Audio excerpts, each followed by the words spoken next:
Welcome to Cooking Philosopher. Malaki ba ang appetite for knowledge? Alam kong gutom na kayo. Well, we're here to satisfy your cravings. Para maging healthy ang brain, we need to learn how to make arguments. Kaya naman, as your cooking philosophers, mag-ready kami ng 3 menus so that you can really digest the concept of composing and evaluating arguments. They say, breakfast is the most important meal of the day. Kaya, for the breakfast menu, we have detecting fallacies. Believe it or not, ang pagdetect ng different types of fallacies lang naman ang best technique for demolishing an argument.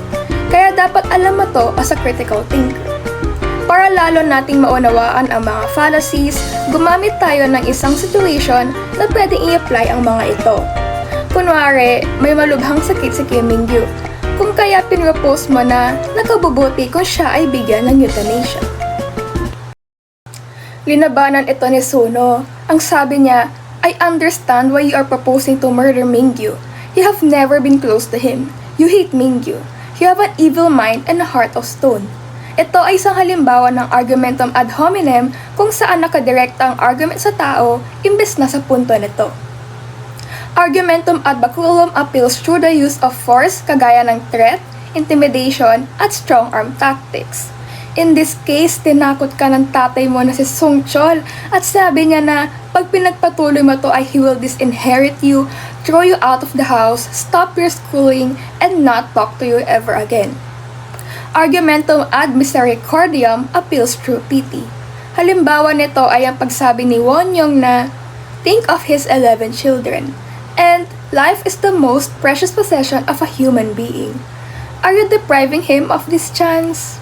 Argumentum ad ignorantiam, as the keyword suggests, is an argument from ignorance. Na, since wala pa nakapag-prove nito, ay tanggapin muna natin ito sa ngayon. Halimbawa, sinabi ni Chewon na maaaring may mangyaring miracle kay Mingyu since wala pa namang nakapag-disprove ng existence nito. Argumentum ad populum appeals to what is popular and traditions. Maaaring sabihin ni San na, we are Catholics, we value human life more than any material things in the world. Are you suggesting we abandon this time, honor, traditional value, and murder Mingyu? Maaari naman siyang suportahan ni Yeonjun sa pagsabi na, do you think the Catholic Church will allow such a cruel decision? Surely not. Let us continue hoping and have faith in our church. This is the argumentum ad verecundiam that follows the authority which in this situation is yung Catholic Church. Remember, it is only fallacious if it follows the wrong authority. Kung binasa ninyo ang handout, makikita na ang sinabi ni Wasa ay mayroong 3 types of fallacies. Kung uunawain, ang strawman fallacy ay ang intrinsic worth of human life na mas madaling i-criticize kumpara sa euthanasia. Dito ay ating mini-misrepresent ang argument para mas madali itong i-criticize. Under naman dito ang red herring kung saan makikita ang pag-neglect sa original argument na euthanasia to the strawman. False analogy, then, can be observed as the argument assumes that human life is the same as a horse. It is defined as assuming that if 2 things or events have similarities in one or more respects, they are similar in other properties too. Slippery slope fallacies assumes that if we allow one case to happen, we must allow it also to happen to other cases. In this situation, inassume naman ni Jenny na if we allow you to do it to Mingyu, you will do it also to me, to your father Sung Chol, to all your relatives and friends. Where will it stop? The fallacy of complex question assumes the truth of a hidden. The fallacy of complex question assumes the truth of a hidden conclusion. In this example, one who says that, who among 17 are you contemplating to kill next? Kung saan inassume niya na mayroon kang hidden intention to kill the group. Petition principe, also known as the fallacy of begging the question, illustrates that the conclusion is assumed to be true in the argument's premises. Gumagamit ito ng circular reasoning kung saan yung conclusion ay madalas na re-restate na lamang sa premise. For example, the argument of Nati saying that removing the life support system of Mingyu is wrong because it is wrong to take the life of another human being even if the motive is to alleviate pain and suffering. Only God has that right. Has the premise, removing the life support of Mingyu is wrong, and conclusion, it is wrong to take the life of another human being. Kung i-analyze ay mapapansin na umiikot lang ang nais sabihin ni Natty, hence circular reasoning. Second to the last naman, finally, is the fallacy of false dilemma where an argument has the valid form but false dilemma. Nagbibigay lang ang fallacy na ito ng dalawang options, pero ang totoo ay marami pa ang pwedeng i-consider. Halimbawa, ang sinabi ni Wonyong na, either you do not value human life or you do not love Mingyu. It seems to us that you do not love him. Therefore, you do not value human life. Ay nagpapakita ng limitation ng kanyang perspective sa dalawang options lang, therefore leading to false dilemma that may mislead your intention. However, pag nakadetect ka ng fallacy pero nakalimutan mo kung ano ang tamang term dito, maaari nating gamitin ang blanket term na non sequitur. Since all fallacies have this essential thing in common na ang conclusion does not follow from the premise set. It's perfect! Mama's impressed! Tanghalian na! For the lunch menu, we're gonna have the real thing na, evaluating and criticizing arguments. Under this menu, we're gonna have 3 dishes, empirical, evaluative, and analytic arguments. But first, let's differentiate criticism from evaluation. Criticism focuses on identifying weaknesses, while evaluation assesses strengths and weaknesses to improve the argument. A skill in both criticism and evaluation is helpful in estimating the strength of an argument. But first, ano nga ba yung mga arguments na to? Una is empirical arguments. Under this argument, may 2 types, which are simple empirical arguments and inductive arguments. Sa simple empirical arguments, use generalizations, which are statements based on observed data or fact, as premises to draw probable conclusions about individuals. For example, since Saina is a UP freshman and since there are more than 1,000 UP freshmen in UPDEPPO in 2024 but only 20 freshmen are from Aksai, therefore more likely than not, Saina is not from Aksai. Notice that a generalization is used, which is yung 1,000 UP freshmen but only 20 are from Aksai, to draw a probable conclusion na Saina is not from Aksai. Indicators are also used to clarify argument structure. We use conclusion indicators to mark the conclusion and premise indicators to mark supporting statements.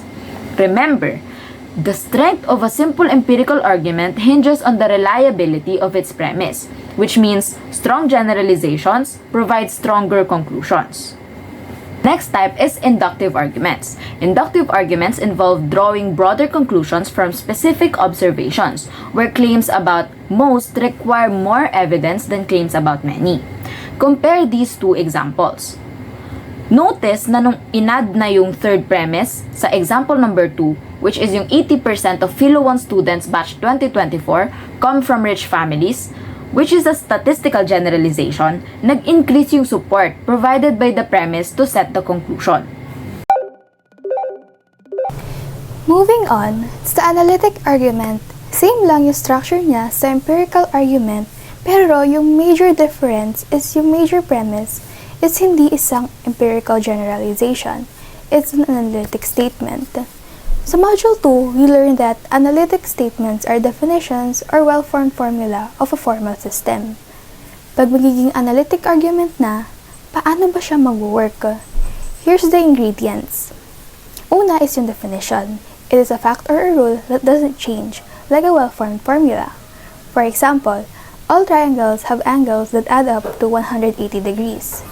Pangalawa, yung major premise naman is an example or a derivation that fits the definition, or better said, instantiation. For example, this piece of land is a triangle. Lastly, yung conclusion naman is yung result na makukuha natin from applying the definition to the premise. For example, therefore, the angles of the triangle add up to 180 degrees. Pag naman ina-evaluate natin to, dalawa lang ang possible truth values niya, either true or false. Remember the excluded middle? Hindi rin nasa-strengthen ang argument using more evidence. Either it's an instantiation or not lang talaga. As a critical thinker, isang challenge na mag-disagree sa analytic argument. Mahirap din to since fixed talaga siya. Ang last argument natin is evaluative argument. Sa isang evaluative argument, yung conclusion ay isang judgment whether something is good or bad, right or wrong, moral or immoral. Nakadepende sila sa values, beliefs, or moral rules rather than facts and evidence. Ito yung ingredients niya. Una is yung moral principle or rule. Yun yung main idea or guideline like never punish an innocent person. Pangalawa, yung premise is yung situation being described like Pedro is innocent. Lastly, yung conclusion naman is what the argument says kung ano dapat ang gawin based on the principle and premise like Pedro should not be punished. Para naman mag-evaluate tayo nito, we use the audience acceptability test. Dito, yung strength of the argument is nakadepende whether society widely accepts the moral principle or with what we know, wide public acceptance or strong intersubjective consensus. Aside from that, meron din tayong two types of evaluative arguments. Una is yung deontological argument. We know na sa deontological argument, nag-focus to on following rules or principles regardless of the outcome. Like a rule should always be followed. For example, yung moral principle is never punish an innocent person. And then, premise is Pedro is accused of a crime but he is innocent. And then, lastly, conclusion, therefore, Pedro should not be punished. Parang yung example lang kanina. And pansin nyo ba na empirical statement yung main premise niya? And nakakommand yung conclusion niya. Like, should not or should do. Pangalawa, sa teleological argument naman, yung strength niya depends on gaano ka-align yung actions sa desired consequences.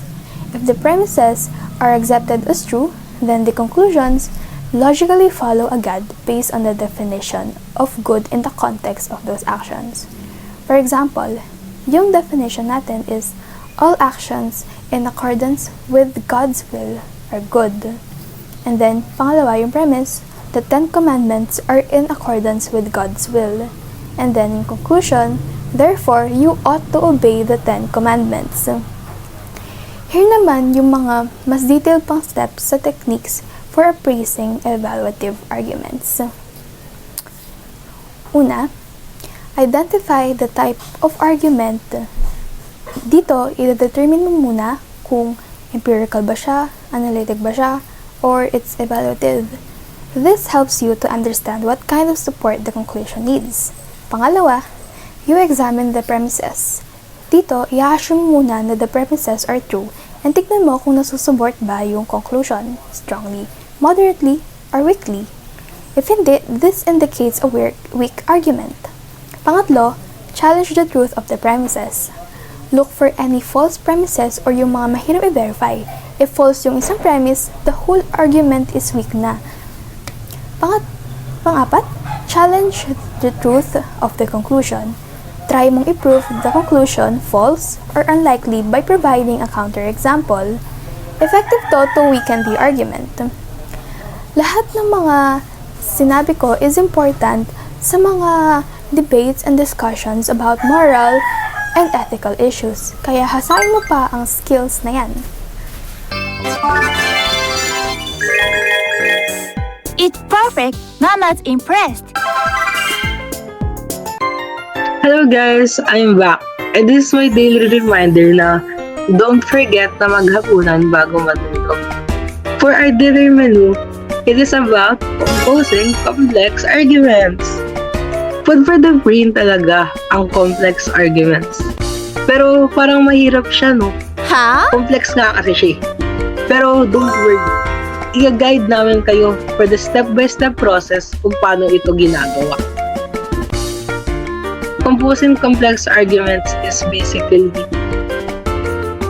creating an argument and being able to have the preparation to create a counter-argument for it. We use critical thinking in this, where we apply metacognition. The objective of this module 7, is to be able to internalize the steps needed to compose a complex argument. An example of an argument, most politicians are corrupt, will be used in the steps to show clarity. We will now move on to steps in composing a complex argument. The first step is to examine the statement of the conclusion. Mayroon tayong tatlong dapat tandaan sa pagsasagawa ng step na ito. Una is to state your conclusion in simple language. Sort out the type of concepts used in the conclusion in order to facilitate the answers to the succeeding items. Kailangan natin pagtuunan ng pansin yung conclusion dahil ito ang magiging basis ng mga susunod pang items at pag nagkamali ay maapektuhan din yung classification ng knowledge claim natin sa conclusion. Pag analytic concept, analytic claim. Pag empirical concept, empirical claim. Pangalawa naman ay ang pag-define ng key terms in your conclusion using the technique of analytic definition so that you can have a common frame of reference. Pay close attention to what can be taken as vague or ambiguous. Dahil kung undefined ang mga terms na ito ay magiging mahirap na i-determine ang required evidence to prove the claim of your conclusion. Pangatlo naman ay ang pagtatanong na, can there be an agreement in the meaning or use of the terms? Or the very definition of the term is biased, hence controversial. Pag hindi na pagkasunduan ang kahulugan ng mga terms na ito, ay magdudulot ito ng verbal argument. Kung papansinin ay mayroong mga skills na kailangan sa unang step na ito. Kung kaya, kinakailangan na ating pagbatihin ang mga skills na ito upang hindi tayo mag-fail sa pag-compose ng argument. Step 2. Analysis of the claim of the conclusion. In analyzing the claim of a conclusion, you have to classify the conclusion depending on the type of knowledge claim. If you fail to classify the claim of your conclusion, you will definitely make a mistake in determining the required evidence to prove the claim of the conclusion. May three types of knowledge claims. It can be analytic, empirical, or evaluative. Analytic claim kapag tautology siya or analytic statement. Evaluative claim naman if moral or religious yung claim, and empirical claim kapag may assertion, description, narration, or observation about yourself, other people, or about the world. Next, you have to identify what the conclusion is trying to prove. Ano ba yung required proof or evidence para ma-justify yung claim sa conclusion? This is the most critical step in composing a complex argument. So, una, if yung conclusion is an empirical generalization, you can appeal to the required evidence to confirm the level of generalization. For example, yung conclusion is most politicians are corrupt. This conclusion is making an empirical generalization kasi may most claim siya. It says na we have to appeal to the required evidence to confirm the level of generalization. Kapag most claim kasi, nire-require na 50% plus 1 yung population ng corrupt na politician para maging accurate yung conclusion. And since wala naman tayong exact number ng politicians and yung corrupt na politicians, this conclusion is difficult to ascertain or prove. Second, if the conclusion is attempting to establish an evaluative claim, we use the intersubjective consensus or public approval to justify the claim. Third, if the conclusion is a legal or policy proposal, kapag yung proposal na yun is implemented, we appeal to the beneficial consequences. And if yung proposal na yun is not implemented, we appeal to the aversive consequences. And fourth and last, determine if the claim is in the realm of known, knowable, or unknowable. Kapag nasa realm siya ng known and knowable, ibig sabihin provable siya. And if nasa realm naman siya ng unknowable, unprovable siya. And if provable yung claim, we have to try to determine if the evidence is provable in fact or only in principle. Step 3. Compose the argument. Sa step 3, kailangan mo gumawa ng premise set na talaga nagsusupport sa conclusion mo, meaning may strong logical evidence sila. In this case, let's stick to the example of conclusion na most politicians are corrupt. Sa first premise, politicians are fixated on winning and staying in power. Second, they bribe for support, buy votes, and intimidate enemies. Third, they seek funds from both legal and illegal sources, and then protect them. Fourth, they are not driven by high moral values. Diba, this premise set work together to paint a picture of a corrupt politician. Next, we have step 4, which is about criticizing the argument. Criticizing the argument is where our critical thinking is now put to use. Because in this step, we want to weaken the support offered by the premise to the conclusion. If we can be able to successfully do this, we can put an argument to rest based on the fallacy called relativism. We can split this step into two parts where we scrutinize two things, the conclusion and the premise set. First is the conclusion where we're trying to find if things are clearly defined. Are the terms given for an argument clearly defined? For example, the one with most politicians are corrupt. Is the word politicians clearly defined? What do we define as politicians? Who are the ones inside it and who are the ones outside of it? It must be defined clearly. And are there evidences to say that this conclusion is actually correct?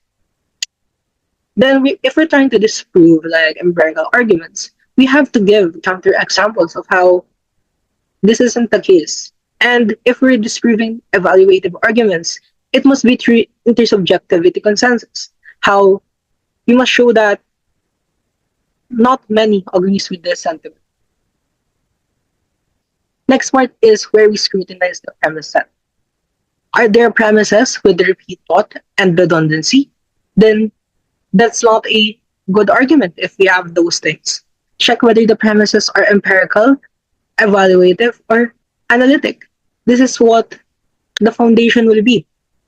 We think that there are empirical generations to the premise sets for this number, like terrorize the enemies or murder them. Next is, are there premises that are just there and doesn't actually give support to the conclusion? What are the strengths of the premises and which one is the most strong that supports the conclusion? Is all of the ones in the premise set necessary? Or another question is all of them necessary to prove that it is correct? Look for intersubjectivity consensus. See if there is an agreement to this and look for required evidence. Lastly, we need to challenge the premise one by one. See where it lacks and see what it can go wrong or what's something wrong about it. Next is we compose the counter argument. The entire step 4 focused on criticizing our own argument and premise set. This time around, we're now ready to defend the other side of the conclusion. It might be a bit counterintuitive trying to defend an argument that you build up, but it actually challenges our critical thinking and how we see what's better. The other side of this conclusion is most politicians are not corrupt from the original statement. And an example premise of this is it cannot be true that 50% plus 1 are not motivated by moral values and principles because there is no evidence supporting this. The last step here is where we evaluate both arguments. Now, we've made the steps in both arguments. For both arguments, we have a conclusion. We created premise sets for both arguments. We are now left to wonder which one is actually better. As a critical thinker, we must state which one is the strong argument, the original or the counter argument. Evaluate the strengths of both arguments and see which will create better acceptance and intersubjectivity consensus. Example, the two arguments fail to prove the conclusion, meaning it isn't conclusive. This is because of the lack of empirical evidence to support the empirical generalizations made in those statements.